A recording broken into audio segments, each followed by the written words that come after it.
Good afternoon. It's Wednesday, the 19th of November, just after 1 o'clock. Welcome to UK Column News. I'm your host, Mike Robinson. My co-host today is Charles Malcolm. Charles Malet. Welcome to the programme, Charles. Thank you, Mike. Tripping over my own words. And joining us live via live link, we have Vanessa Beeley. Now, later in the programme, we'll be looking at the ongoing implications of the police and crime bill. And we're looking at MBS, his visit to Trump in Washington, the developing Chinese spy allegations here in the UK, and more on the situation of farmers here as well. But we're going to begin today with hate crime because the Starmer regime has launched a review into public order and hate crime as a result of the so-called terrorist attack in Manchester on the 2nd of October this year. The regime says that, and you better hold on to your hats, everyone, because this just might make you lose your lunches. They say the government will always protect the right to lawful protest and free speech, but will not tolerate individuals or groups who intimidate others, incite hatred, or create disorder. So I suppose that fairly massive caveat in the second part of that gives a lie to their protection of free speech and lawful protest is why we've seen the Police, Crime, Courts and Sentencing Act, the Covert Human Intelligence Sources Criminal Conduct Act, the Online Safety Act, the Public Order Act, and the upcoming Police and Crime Bill, to name but 5 pieces of recent legislation from successive governments. Now, let's not mention what they were willing to do in the so-called emergency with the Coronavirus Act as well. So the regime goes on to say that the review will therefore look at the powers of will look at the powers police have to manage protests and the current hate crime laws, including offences for aggravated behaviour and stirring up hatred. It will examine whether existing legislation is effective and proportionate and whether it protects communities from hate and intimidation. It will also consider if the law protects free speech and peaceful protest while also preventing disorder and keeping people safe. Shabana Mahmood, the Home Secretary, said the terrorist attack in Manchester on the 2nd of October shocked the nation. Well, I'm going to suggest it didn't shock the nation in the sense she means anyway. What shocked the nation is how the regime has turned an admittedly unpleasant but relatively minor and completely police mishandled issue into a major terrorist event. Is that an unfair statement? No, I must say, I think that's totally fair. Absolutely. Okay. Well, she went on to say, lawful protest and free speech are fundamental rights, but we cannot allow them to be abused and to spread hate or cause disorder. The law must be fit for purpose and consistently applied. And I wonder what she means by consistently applied. Does she mean in all circumstances, or does she mean consistently applied for the protection of one particular group or demographic?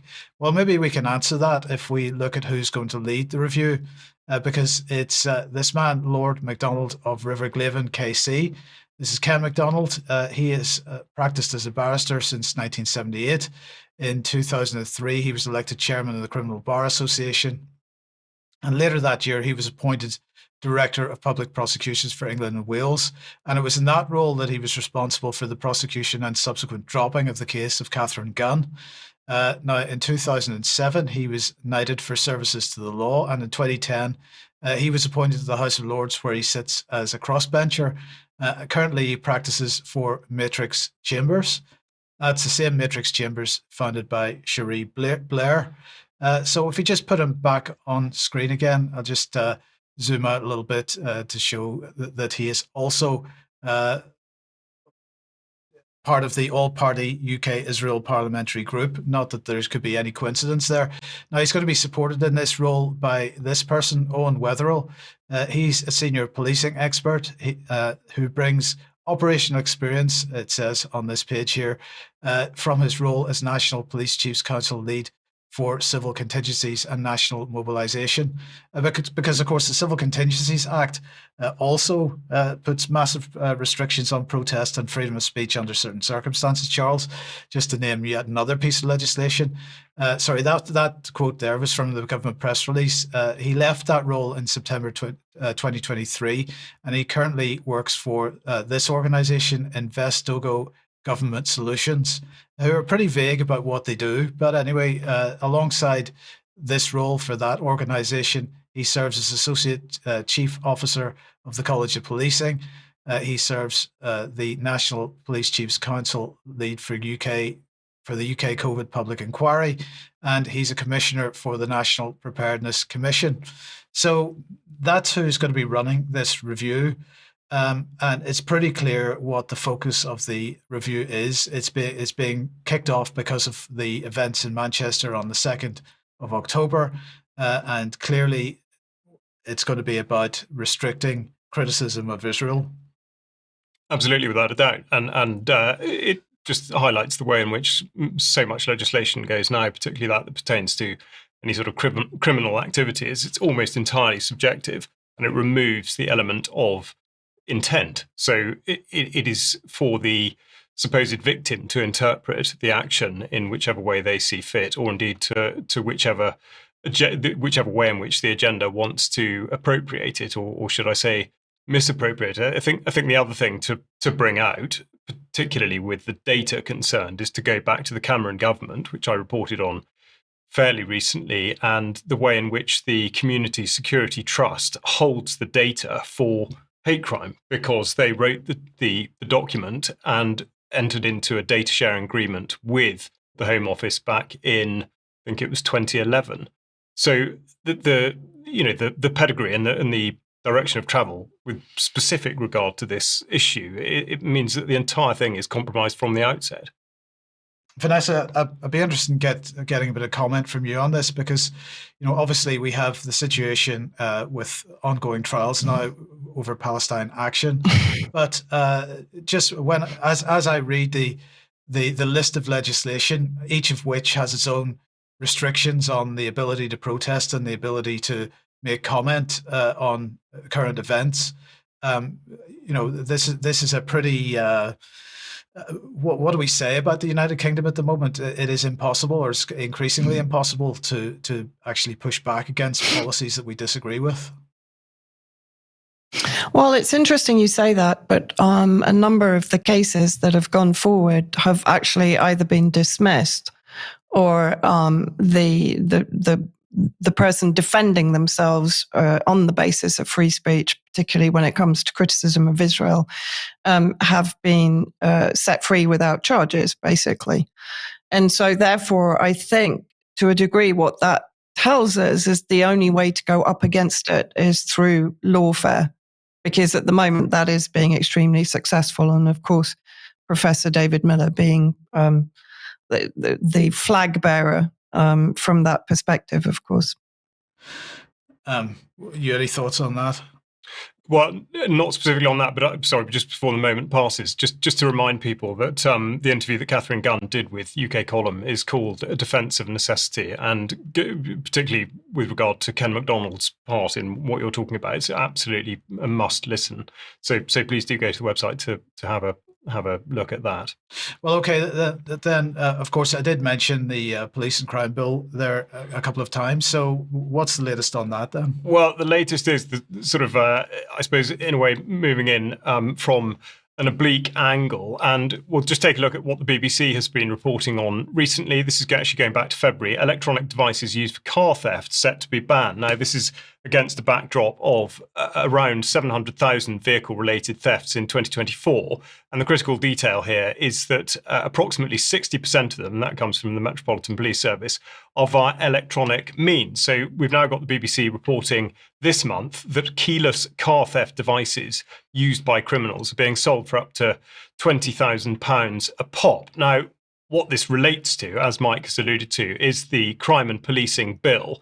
And throughout the course of this year, since February when it was first announced, there have been several fact sheets put out, and the BBC obviously is rehashing this as though it is new news. It absolutely isn't.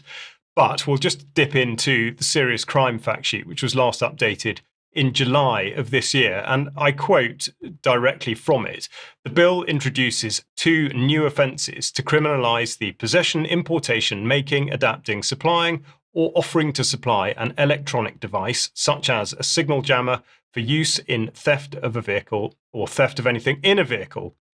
So what this is referring to is an electronic means of interfering with a vehicle and being able to unlock or indeed steal it by a remote mechanism that deals with the car key itself and gets to trick the car into thinking that the person using the device has ownership of the key itself.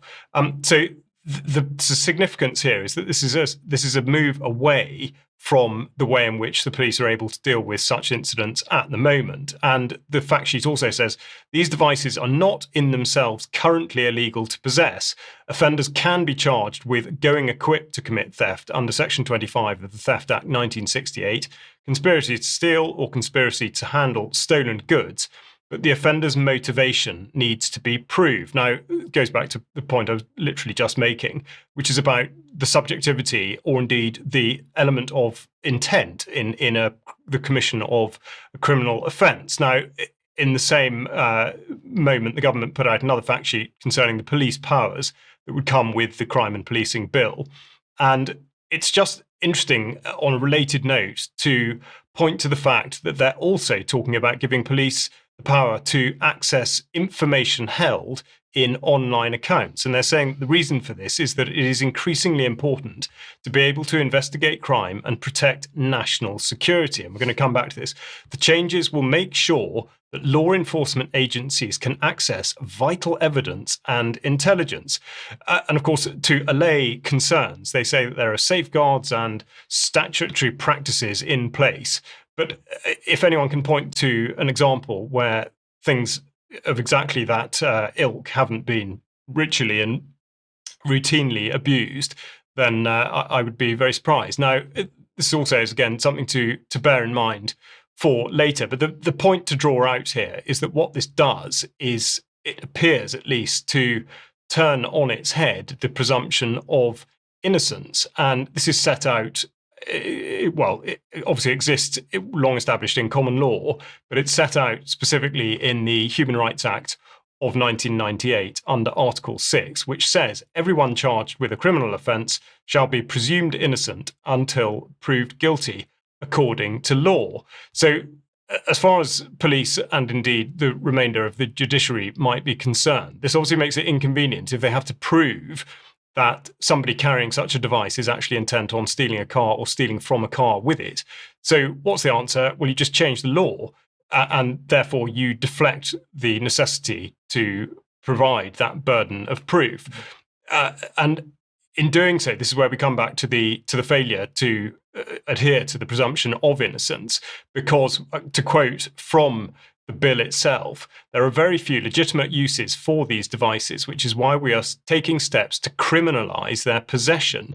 Those who do have a valid use for such a device should have no difficulty in demonstrating that. This is a complete inversion of the current situation. Basically, if you're found anywhere near one of these devices, it is up to you to be able to prove that you had absolutely no intent to conduct any criminal activity with it, which is very, very significant in its own right, but also pertaining to the rest of the bill. Now, the other thing I've talked about quite a bit before are respect orders, which again are a means within this bill to be able to place an order on somebody, even if they're suspected of doing something that's not a criminal activity, which is to conduct antisocial behaviour. And a subsequent order can be put upon them, which either mandates or prohibits certain activities, or for them to be in a different place, or whatever it is. And by breaching that order, they will then enter into criminal territory. So the whole sort of tenor of this bill is really a significant departure of the way in which law really should be written and indeed put into statute.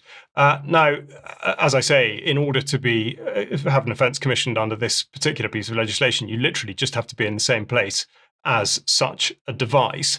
And of course, it's one rule for us and indeed another for the state. Mike's already referred to the Covert Human Intelligence Sources Act 2021, and no issue to use such devices there if you're working for the state, because of course that was an act to make provision for and in connection with the authorization of criminal conduct in the course of or otherwise in connection with the conduct of covert human intelligence sources. And just to extend the theme of the state being able to do what on earth it likes when it likes, I refer back to His Majesty's Government Communications Centre, which a year or so ago announced a competition to produce a gizmo that was going to be able to capture information off people's electronic SIM cards. And they're now putting out a challenge to create realistic prosthetic facial masks for training exercises, or at least so they say. Now, of course, the purpose of that is to be able to defeat artificial intelligence and live facial recognition.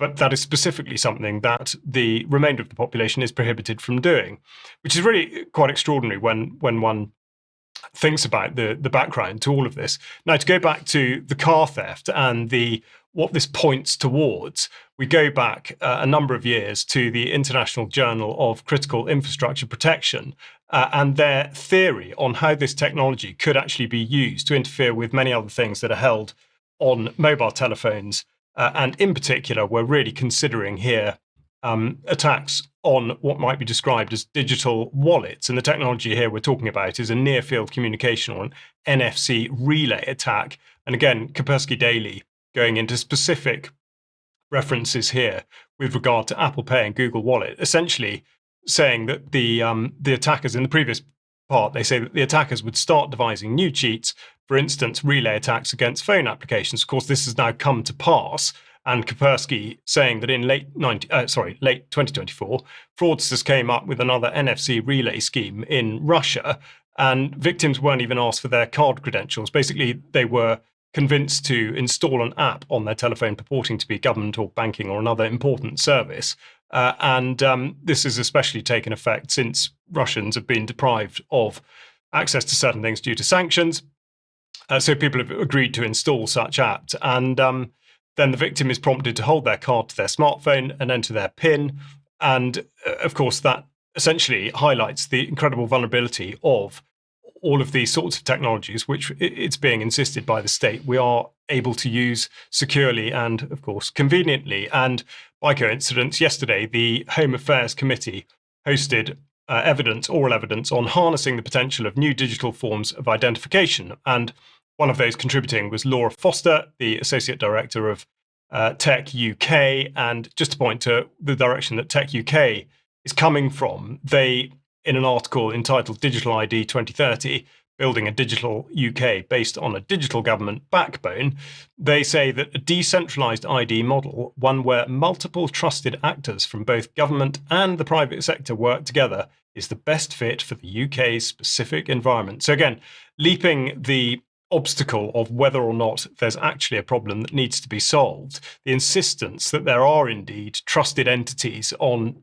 both sides of the fence points very strongly towards all of this legislation really being used as a smokescreen and to divert away from the inherent vulnerability of the new technology that's being put in front of us. And just to, before I ask for some comment, which I know that Mike will have, I'll just point to an example that has been sent in by a UK column viewer, Jules, which comes from an MOD vehicle, or at least a vehicle leased to the MOD, and it just highlights exactly the problem that we're in. So there are two signs, if you're listening and not watching, two signs on the dashboard of the vehicle.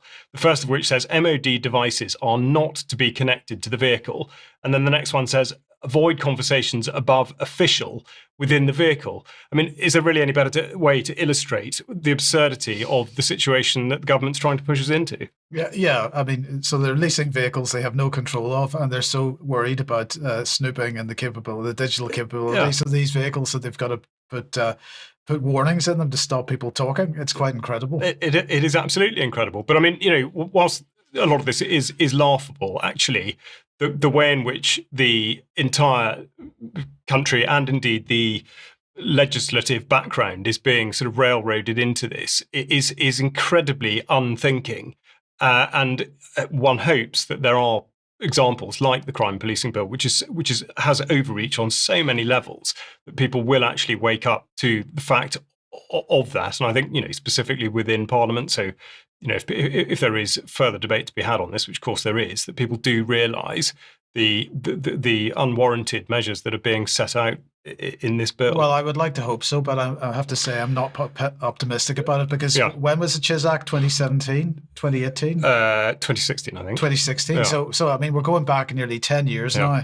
And if that piece of legislation didn't waken up to what the government said. So every piece of legislation that we've talked about in the last 10 years, where we've said there's government overreach, it's an enabling act, secondary legislation is just waiting around the corner, it's a slippery slope. We've used all these kinds of words, and the message still not quite getting through yet. Yeah, so true enough. Anyway, okay. Well, look, let's move on then, and bring Vanessa back onto the program. And Vanessa, let's start with the United Nations Security Council. Yes, well, first of all, good afternoon, everyone. Yeah, sad news, really, in the sense that the UN Security Council has now adopted the US resolution on Trump's Gaza peace scam, as I call it. Now, of course, what this plan, we've covered the plan itself in previous news programs, but effectively what it does is to kick Palestinian statehood down the road while enforcing international occupation with Tony Blair involved. Effectively, it's a criminal project to further reduce the territory within Gaza that is under the control of the Palestinians. And of course, it relies upon the disarmament of the resistance factions, including Hamas. The resistance military factions have put out a very strong statement saying that they reject the plan entirely. But the furor, particularly on social media, has been over the abstention by Russia and China. And of course, this is reminiscent, as many analysts pointed out, of their abstention back in 2011 over the Libya no-fly zone, which, of course, as we now know, didn't end very well for former President Muammar Gaddafi or for Libya itself, which has now plunged into terrorist vacuum with effectively all powerful nations involved in capturing Libyan resources and territory. So, first of all, I also want to point out what I consider to be a split in the statements being made on the diplomatic scene, particularly by Russian representatives. So this is from Vasily Nebenzia after the abstention. The full statement will be in the show notes, but he does actually say it is reminiscent of colonial practices and the League of Nations British mandate for Palestine when the opinion of Palestinians themselves was not taken into account. And that's a very important point. Many people are arguing that Arab states and Palestinian authorities themselves also approve the plan, but we're talking about Mahmoud Abbas of the Palestinian Authority, who's known to be a stooge of the Zionist entity and is generally hated by the majority of Palestinians who support resistance against the increasing occupation and expansion, particularly of the settlers in the occupied territories. But then we have Kirill Dmitriev, who's, of course, the special envoy of Putin, educated in Stanford and Harvard, connected to Davos and the WEF. Very strange and really rather shadowy history to this guy who's been heavily promoting relations between Russia and the United States and pushing Trump's monarchist origins, which is another odd factor in his discourse on social media. But here, effectively, he posts a video with Trump basically thanking Russia and China for abstaining, which again is an odd position to take when one considers the statement from Vasily Nebenzia. So what I want to do is look at the events that led to this abstention. I'm certainly not going to come up with any smoking gun evidence of what I'm looking at, but I just want to look at those events because I think it's important to take note of them. So first of all, of course, we had the visit from Saudi Arabia. Saudi Arabia originally, of course, was created by the British alongside the UAE, effectively as an extension to the Zionist entity in the region. So Israel, effectively, this was reported in Axios, wants Trump to condition the F-35 sale to Saudi Arabia on Israel normalization. So we have the state of Israel effectively telling the US how they should do business with Saudi Arabia. That's number one. And secondly, I want to show this video between Trump and Mohammed bin Salman of Saudi Arabia. And this is another clue as to what was going on behind the UN Security Council resolution. Today and tomorrow, we're going to announce that we are going to increase that $600 billion to almost $1 trillion of investment, real investment and real opportunity by details in many areas. And the agreement that we are signing today in many areas, in technology, in AI, in rare earth materials, magnet, etc., that will create a lot of investment opportunities. So you are doing that now. You're saying to me now that the 600 billion will be 1 trillion. Definitely, because what we are signing, it will facilitate that, and we I like will that build very on much. Now, that's interesting when one looks at some of the commentary again on X. This is Dr. Russell McGregor, and he points out there is a reason that President Trump met MBS on the day that the Epstein files were proceeding through the House and Senate. And now, of course, unanimously, House and Senate have insisted on the release of the Epstein files. And it's now on Trump's desk for him to basically agree to that. So Zionists have threatened, according to McGregor, to tank the U.S. economy, if the Epstein files are released. And therefore, the 1 trillion from Saudi Arabia is extremely important to maintain stability in the U.S. economy. Just a theory that I think is worth considering. And then, of course, Saudi Arabia has been very keen on guarantees from the United States regarding the defense assistance that the US has traditionally provided to Saudi Arabia. And here, Trump elevates Saudi Arabia to a major non-NATO ally status. So perhaps they've now achieved that reassurance and those guarantees from the United States in return, possibly, for their vote at the UN. Then, interestingly enough, the Western elected regime in Syria foreign minister, Assad al-Shaibani, was recently in China. Now, up until now, China has actually basically not recognized the Syrian government. This comes after Jolani's visits to Moscow, to the White House, to the UK, to France, Turkey, Saudi Arabia. In other words, he's been making the rounds and having backroom meetings with Israel over the security in the south. And here we have Shaibani in China almost immediately after the visit to the UK and the US, talks on economic cooperation. So China gets a foothold back in Syria with regards to the Belt and Road Initiative and counterterrorism. To some degree, China then gets reassurances from Jolani's regime. Uyghur terrorists will be sent back to China rather than being allowed to circulate in the region and potentially pose a risk to China. So China benefits also just prior to the abstention.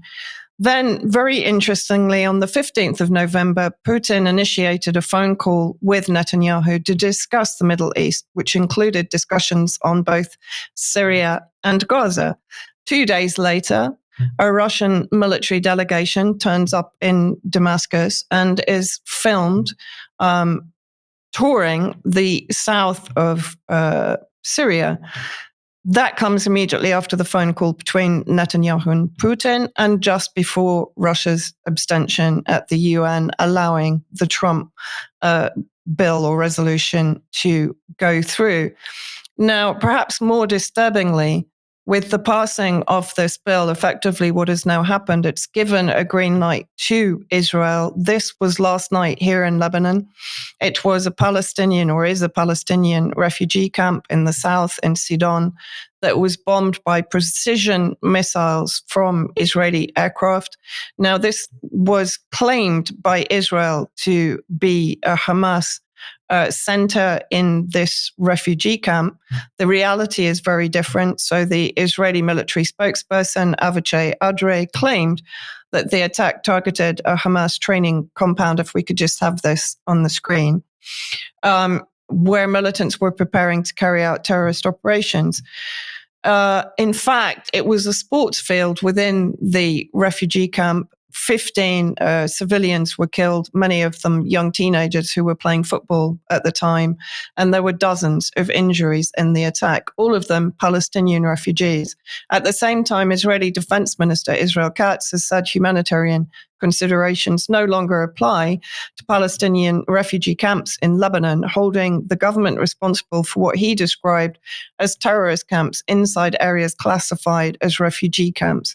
He added that Israeli forces had been given orders to neutralize them. So now, with the passing of this resolution, Israel expands its attacks on Palestinians in diaspora. Okay, thank you, Vanessa. Thank you for that. Okay, let's move on then. UK Column does need financial support from all our viewers, listeners, and members. Members, of course, are already providing that, and we want to say a massive thank you to everyone that is. But if you do click on the link here on the front page of the website, you can find out if you're not supporting us that way, how you can, and we would absolutely appreciate that. We do need it. If you can't support us financially, please do share material you find on the UK Column website. Now, Jerem, tonight we'll be speaking to his guest on the link between Freud, Epstein, and paedophilia. That's 7 p.m. Carl Zah has got the second part of his discussions with hip-hop artists in China. Do watch that at 9 if you can. Tomorrow, Charles, at 1 p.m, you're back on the topic of farming. Yeah, indeed. Speaking to Alan Hughes about his time with Farmers to Action and the upcoming protest and engagement with government. And he really sets out the case very, very clearly for the predicament that British farmers are in, and specifically what you can do about that. And I'll talk a bit more about him in the rest later on in the news. Okay, and the presentation that Brian gave at the Hope Festival that went out at 1 p.m. yesterday is now on the UK Column website. Have a look at that if you haven't seen it yet.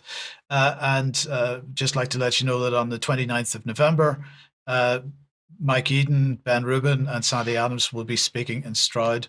That's at the old convent in Beaches Green at Stroud. And so get along to that if you possibly can. Okay. Oh, you've got a quick advertisement. Yeah, luckily I just happen to have this with me in the studio. Of course, no reporter would go anywhere without it. And it's also, I found it terrifically useful for writing down the other things that I want to buy in the UK Column shop. Oh, did you? Right. Yeah. So now on sale, Christmas is coming. Need I say more? Oh, okay. Well, a second ago, Vanessa was talking amongst the other stuff there about MBS visit to Washington to see Donald Trump. I've got another little clip from the press conference. So let's have a listen to this and then we can discuss it. Your Royal Highness, the U.S. intelligence concluded that you orchestrated the brutal murder of a journalist. 9/11 families are furious that you are here in the Oval Office. Why should Americans trust you? And the same to you, Mr. President. Now, who are you with? I'm with ABC News, sir. You're with who? ABC News, sir. Fake news. ABC fake news. As far as this gentleman is concerned, he's done a phenomenal job. You're mentioning somebody that was extremely controversial. A lot of people didn't like that gentleman that you're talking about. Whether you like him or didn't like him, things happen. But he knew nothing about it. And we can leave it at that. You don't have to embarrass our guest by asking a question like that. So, Vanessa, I'm interested in your thoughts on this because it seems to me that it doesn't really matter what any of us thinks about Khashoggi, because that's who we're talking about here. It doesn't matter what we think about him or his journalism. What Trump has effectively done there is say that state-sanctioned murder is quite all right. Yeah, absolutely. And I think Khashoggi was not only murdered, of course, his body was dismembered while he was still alive. So it was one of the most brutal and gruesome murders in a foreign country, in Istanbul. And the fact that Trump had accused of the genocide committed by another ally, Israel, and here is whitewashing MBS's role in the murder of Khashoggi is just, it's grotesque. Yeah, I mean, have you got any thoughts? Grotesque is exactly the right word, but we've just been talking about the Covert Human Intelligence Services Act and the ability to commit criminal acts effectively under the auspices of sort of doing stuff on the state's behalf. We had Lindsey Graham the other day talking about killing all the right people. I mean, the people have been desensitized to such an extraordinary degree that this almost seems normal. So I think, we have to absolutely have to recognize who is leading all our countries at the moment. And we've got to be willing to hold them to account. And now, no matter what you think about ABC for that matter, and Trump may be right in suggesting that they represent fake news in many ways. That's not the point here. The point is that, first of all, he said that at that moment to discredit a journalist from attempting to hold a world leader to account. That is the role of journalism. We've got lots of criticism to make about mainstream journalism, but that is the role that they're supposed to hold. And suggest that by doing that, you're somehow embarrassing someone who's come to visit. It's disgraceful. But anyway, let's move on to the latest in Lebanon, Vanessa. Yeah, I mean, it's also interesting because she mentioned 9/11 victims, so they were also dismissed by Trump's comment. Yes, so Lebanon, this is also an interesting development, very much connected to what's just happened in the UN. The US cancels Lebanon army chief's trip as frustration grows over the Hezbollah disarmament. This is Rodolphe Heikel, the head of the Lebanese armed forces that, of course, are sponsored by the US in order to not be able to defend Lebanon against Israel. And in fact, he made a statement which effectively blamed Israel for the ongoing more than 5,200 violations of the ceasefire that came into effect in November 2024. And of course, this set off a flurry of commentary on X. This is Lindsey Graham, the dreadful Lindsey Graham. It is clear that the Lebanese chief head of defense, because of a reference to Israel as the enemy and his weak, almost non-existent effort to disarm Hezbollah, is a giant setback for efforts to move Lebanon forward. This combination makes the Lebanese armed forces not a very good investment for America. I mean, just extraordinary language here. He was responded to by someone from the region who said the Lebanese army has never been an investment for the United States. Its support for the army, which isn't enough to arm a gang stealing candy, has always been a pretext to interfere in Lebanon's defense affairs. If you want to assess the United States investments, you can count the Lebanese children who were killed by American bombs, American planes, American cover, and Israeli hands. Very much a comment that reflects the opinion of the majority of people here in Lebanon. And then this was Tom Harb again, who reposted Lindsey Graham's post saying, "Thank you, Senator Lindsey Graham, for taking notice of the Lebanese army's behavior and the Lebanese government's unwillingness to take action against Hezbollah and to implement a UN SCR 1559, instead just blaming Israel. I mean, how dare they? You have made the right decision by cancelling the meeting with the head of the army, General Rudolf Heikel. Our tax money must provide a return on investment in Lebanon. Hopefully, the president will read Trump administration very well and replace the head of the army with someone willing to get the job done soon." So this is extraordinary. This is a direct threat against the head of the Lebanese forces. Sovereignty goes out of the window, of course, not that we ever expected it to be a consideration of the US or the UK at any point. But just to reinforce what Heikel actually said this morning, there was a terrorist Israel attack that struck a civilian vehicle in the town of Al-Tari Bint, Jebel district, South Lebanon this morning, causing multiple casualties, among them school children who were riding in a bus directly behind the targeted car. The attack once again highlights Israel's blatant disregard for the rights of children and for its utmost disrespect of any ceasefire agreement. So, I mean, just extraordinary events really here in this region. Thanks, Vanessa. And well, we'll talk about much more about that in extra, I've no doubt.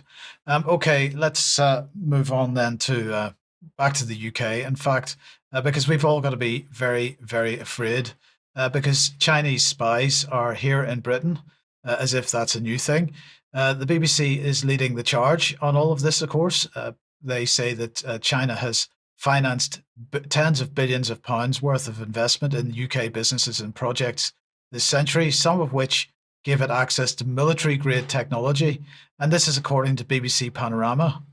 I mean, this is incredible. A few days after BBC Panorama has caused the departure of the head of BBC News and the MD of the BBC in total. But anyway, if we just bring that back on screen for a second, this is the same BBC Panorama, by the way, that is guilty of attempting to interfere with an election in a foreign country. The same Panorama that attempted to interfere with the US vote on whether to not to bomb Syria in 2013.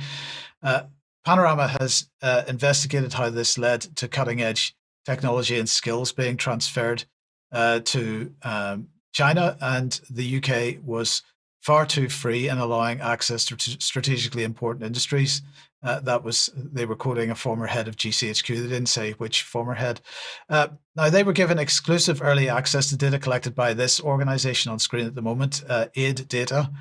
This is a research group at the William and Mary University in the US state of Virginia. Now, that's the same William and Mary University which sends many alumni to their neighbors at Langley, if you know what I'm talking about here.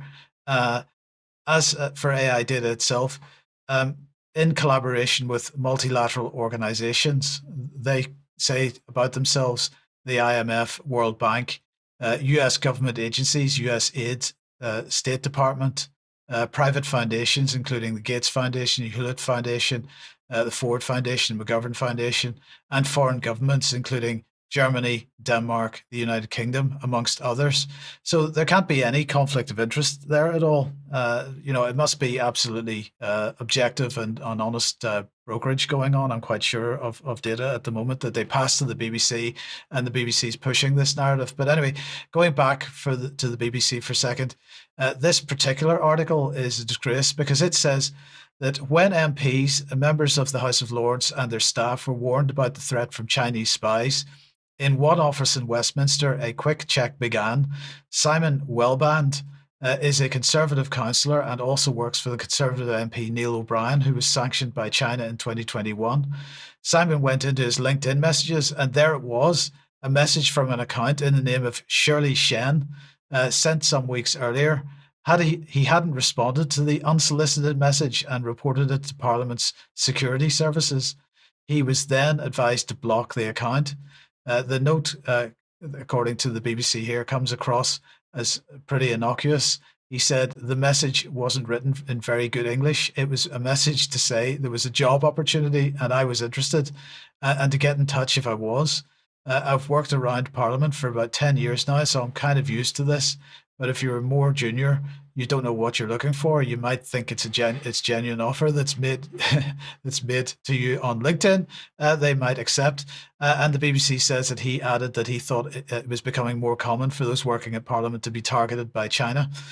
So here we go. Because the name attached to the message on LinkedIn was Shen, and it's immediately Chinese. I mean, this is pathetic.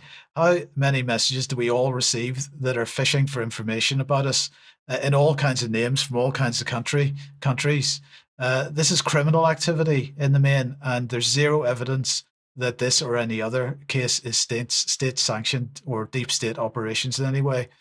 The BBC terror campaign has been followed up with an alert issued by MI5 and an action plan from the British government. So that's all good stuff. The plan, they say, is going to see intelligence services deliver security briefings for political parties and issue new guidance to election candidates to help them recognize, resist, and report suspicious activity. They're going to help people work with professional networking sites to make sure to make them a more hostile operating environment for spies, and they're going to tighten rules on political donations through a new elections bill. Goodness knows what else that's going to cover.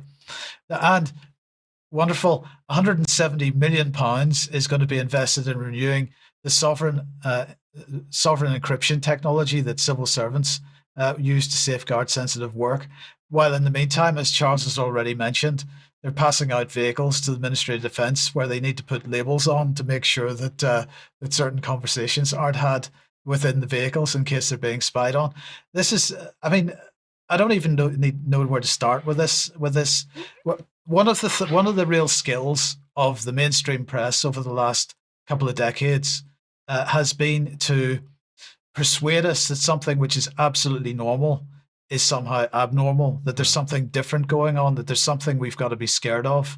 And the fact of the matter is that countries have been spying on each other not forever, right? So it's not that Chinese are suddenly spying on Britain. Britain is currently spying on China. Britain is spying on Russia. Britain is spying on Iran. Britain is spying on the United States.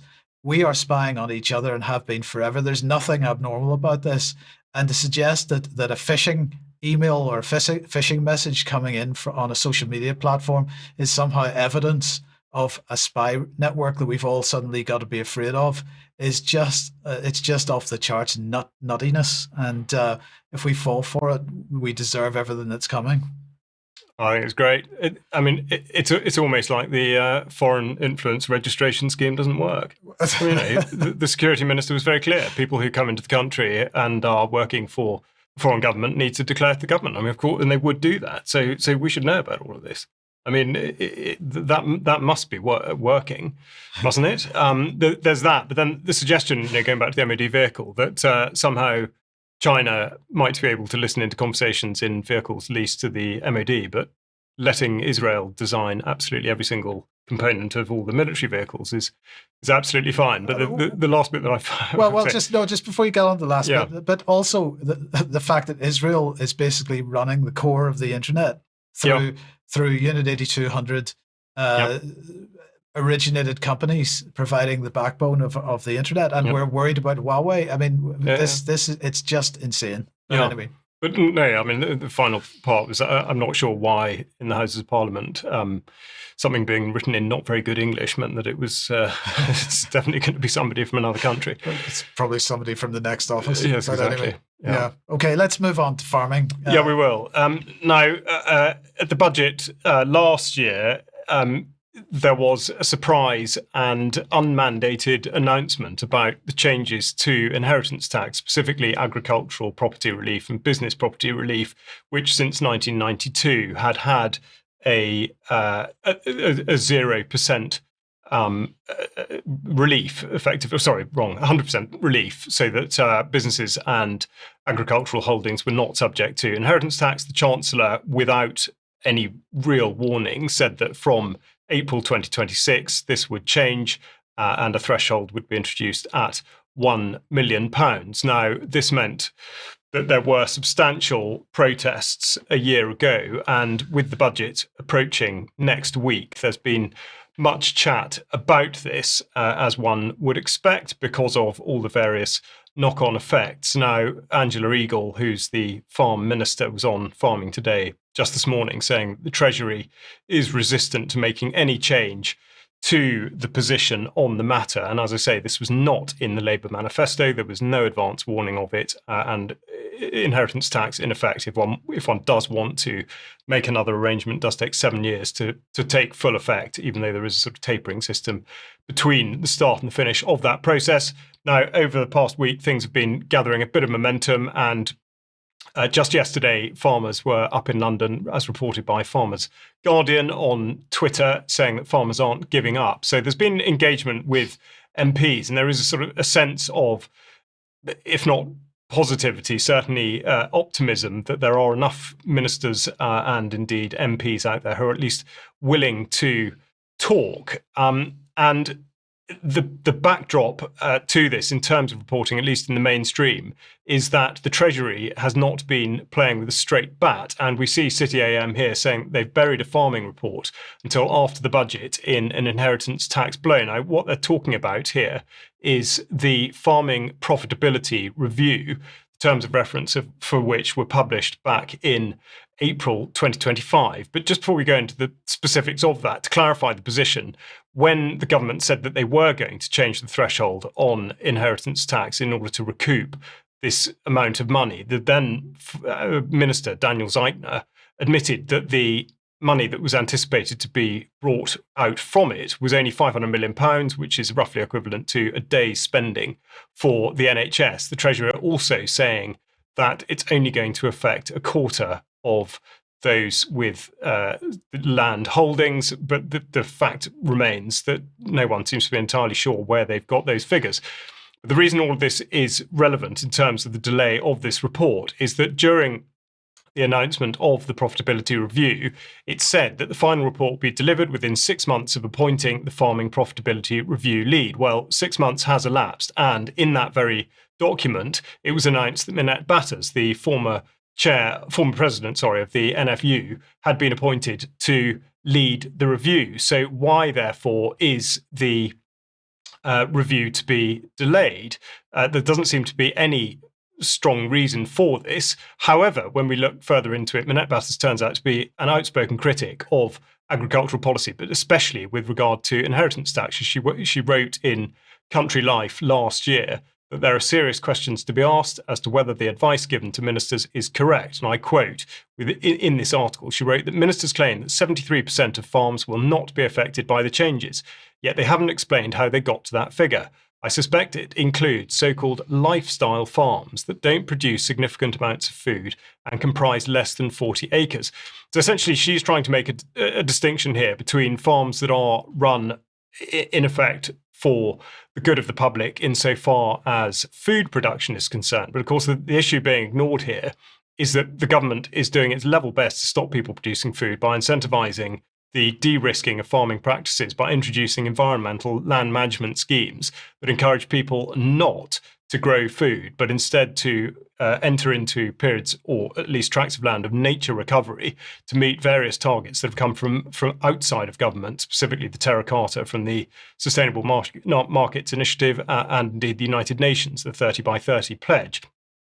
So I've been in touch with the Treasury to get clarification on this. Of course, they passed the buck to DEFRA, who wrote back to say that the Batters profitability review is an important step in our commitment to boosting the long-term profits of farmers and will be published before Christmas. They went on to refer to the farming roadmap, which they hope to publish before Christmas as well. So the inference there to be drawn, I think, is that the review will be highly critical of government agricultural policy as it is, and it seems highly unlikely that the Treasury hasn't indeed intervened to suppress this report coming out before the budget. Now, as Mike mentioned earlier, I've run an interview with Alan Hughes, who was with Farmers to Action, and he articulates exactly what the problem is and indeed how it can be solved, and how, although supermarkets are very keen to put forward the idea that they are supporting British farmers and that does actually make the system work. Of course, they pressure farmers into producing according simply to yield rather than nutritional value, and the intensive pressure that's put on land, of course, is detrimental to both the environment and indeed the food that's supposed to come from it, but it does yield good profits from corporations. And just to go into that in some detail, we'll look at the grocery report for the current year from Savills. And the first point to make here is that the current market value of the food and grocery market is £195 billion in the year. And just to see how that breaks down, the graph on screen now shows from the left the biggest take from the supermarkets, which is Tesco, going down to the smallest, admittedly, delivery service, which is Ocado. And in the box on the right are the two sort of other classifications, which are other outputs and independents. So it just gives a scale of, an indication of the incredible weighting towards corporate influence. But also the other thing that it brings out, which is very interesting, is to show how if one's being generous, to say that the opportunity was seized in 2020, an arrow pointing to the amount of investment in increasing the supermarket estate, so the number of enormous shops that were put up in 2020, which of course was at exactly the time when people were prohibited from engaging directly with farmers or going to smaller producers, because it was only food supermarkets that were able to continue trading. And just to reinforce the point with a sort of academic bent to it, The Lancet has published a report just yesterday called Ultra-Processed Foods and Human Health. And in the executive summary, they say that there's a rise in the rise in ultra-processed foods is driven by powerful global corporations who employ sophisticated political tactics to protect and maximize profits. And it goes on in the main editorial section to say that the ultra-processed foods industry generates enormous revenues that support the continued growth and fund corporate political activities to counter attempts at ultra-processed food regulation. A handful of manufacturers dominate the market, including Nestle, PepsiCo, Unilever, and Coca-Cola. A comprehensive government-led approach is needed to reverse the rise in the consumption of these types of foods. Now, I think there's essentially a coherent point being made there, with the exception of the suggestion that the government may do something about it, which is why I would encourage you to listen to the interview with Alan Hughes, because he sets out the very, very important part that, frankly, the power lies with the people, who are able to make those direct transactions with farmers and to cut out the corporations and indeed the government that are ruining the system and the environment at the same time. And of course, there are to be protests next week, both on the 24th and the 26th of November. So we'll be covering that and indeed the budget as it turns out. Vanessa, let me bring you back onto the program, and let's have a look at what Jolani has been up to. Well, I mean, he's been doing his whistle-stop tours, of course, as we mentioned at the White House. He's been added to the anti-ISIS coalition, which effectively is going to be a recruitment drive for ISIS, with the multiple Takfiris that are under Jolani's command, basically defecting to ISIS because he's not upholding the Takfiri vision of a caliphate in the region. He's pivoting towards the West and Israel. Now, interestingly enough, this was agreed with by one of the most active kind of Israeli-based research centers or think tanks, Alma.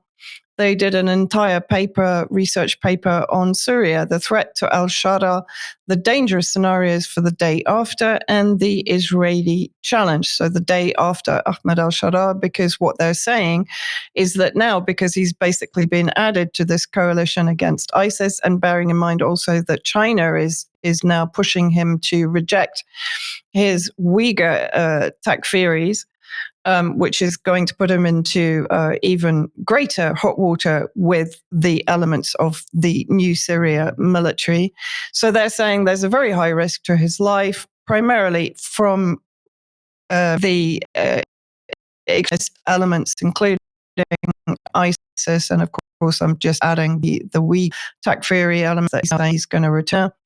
And so basically what the paper is saying is that this will throw Syria into a terrorist vacuum situation, which might mean that ISIS and other terrorist groups might reform in the south and pose a threat to Israel. Of course, this is partially what the Western Zionist axis is trying to achieve: contain chaos within Syria that prevents any re-emergence from the coup in December 2024 or economic stability.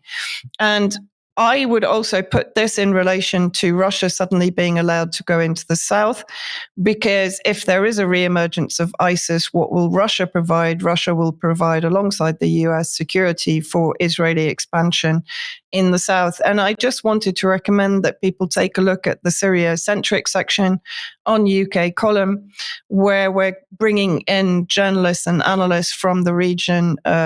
I say Syria-centric, but it's actually going to be covering pretty much global news related to the ongoing Zionist expansionism. And the latest is written by myself, which was published today, The Endless Spiral of Violence in Syria While Jolani is Crowned Interim Puppet Despot by Trump. This is part one, which goes into some details about the ongoing violence and ethnic cleansing massacres being committed by Jolani's forces in Syria. And the second part will look at the rise of political actors, individuals, resistance actors, individuals and groups on the ground inside Syria that may present a threat to the Western imperialist plans, but also to Jolani in the very near future. Thank you, Vanessa. Charles, we have a bit of an and finally to end with. We do, and it is desperately serious. But the government, through the mouthpiece of DEFRA, have just announced that new laws are in place to ban plastic wet wipes in order, they say, to protect rivers and seas. Now, this presents a significant threat to national security and human health. And yes, and human health indeed. But the main concern here is, of course, national security, because we only have to go back to 2018 and the statement from Public Health England in the wake of the events in Salisbury and how to clean your clothes if you've been in contact with a nerve agent. When they said wipe personal items such as phones, handbags, and other electronic items with cleansing or baby wipes, and dispose of the wipes in the bin, brackets, ordinary domestic waste disposal. So the situation has changed. Therefore, I have been in touch with the revamped Public Health England, which of course now exists under the banner of UK Health Security Agency. And I asked them, with both the Strategic Defence Review and the National Security Strategy predicated on the existential threat to the British public, which is posed by Russia, may I have a statement from UK HSA on the actions to be taken in the event of a nerve agent attack, now that wet wipes are banned? I'm afraid to report I have not yet had a response. I assume it's because of the level of detail they'll have to go into to satisfy all at UK Column and the UK Column audience, but I'll get back to you when I hear anything further. Yes. Well, I'm sorry that we have to leave the program on that grim piece of news, but but we do, because we are absolutely out of time. So thank you, Charles, and thank you to Vanessa for today, and thanks to everybody that's been watching. Stay on the live stream if you're a UK Column member for some UK Column news extra, and there may even be a little bit more of this kind of silliness. But anyway, we'll leave it there for now. Thanks for joining us, and we'll see you in a minute. Bye-bye. Bye-bye.